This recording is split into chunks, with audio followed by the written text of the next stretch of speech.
Hi friends, ఈరోజు మనం చేయబోయే వంట పేరు మెంతి రైస్. మెంతి రైస్ ఆరోగ్యానికి చాలా మంచిదండి. చాలా ఈజీగా తయారు చేసుకుందామండి. ముందుగా కళాయి పెట్టుకొని 1 స్పూన్ ఆయిల్ తీసుకుందామండి. ఆయిల్ వేడయ్యాక 1 స్పూన్ మినపగుండ్లు, 1 స్పూన్ పచ్చిశనగపప్పు, తర్వాత నిలువుగా కట్ చేసిన 3 పచ్చిమిరపకాయలు తీసుకుందామండి. కలుపుతూ ఉండాలండి. కరివేపాకు మరియు సన్నగా పొడుగ్గా కట్ చేసిన 2 మీడియం సైజు ఉల్లిగడ్డ ముక్కలు తీసుకుందామండి. 1 మినిట్ కలిదిప్పుకొని చిటికెడు పసుపు, చిటికెడు ఉప్పు తీసుకుందామండి. తీసుకొని ఒకసారి కలిదిప్పుకొని మూత పెట్టుకోవాలండి.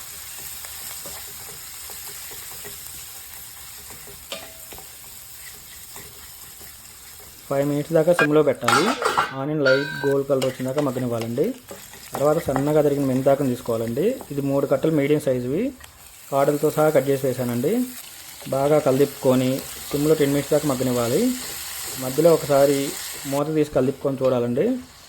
చాలా చేదు ఉంటుందండి. మగ్గిన తర్వాత 1 స్పూన్ కారం వేయాలండి.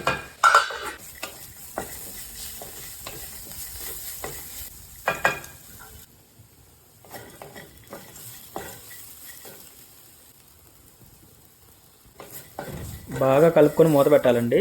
2 మినిట్స్ దాకా సిమ్లో ఉంచాలి. తర్వాత ఒక పెద్ద సైజు కప్ అంత రైస్ తీసుకుందామండి. రైస్ మెంతాకులోకి కలిసేలా బాగా కలుపుకోండి. తర్వాత కొత్తిమీర వేయాలండి.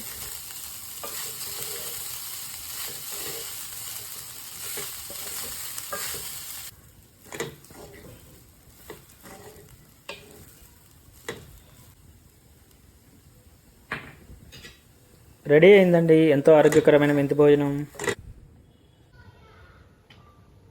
ఈ రైస్ని మార్నింగ్ బ్రేక్ఫాస్ట్లో కానీ లేదా లంచ్లో కానీ లేదా డిన్నర్లో కానీ తీసుకోవచ్చండి. విడిగా తిన్నా బాగుంటుందండి. నేను పెరుగుతో తింటున్నానండి. మీరు ట్రై చేసి కామెంట్ సెక్షన్లో పెట్టండి.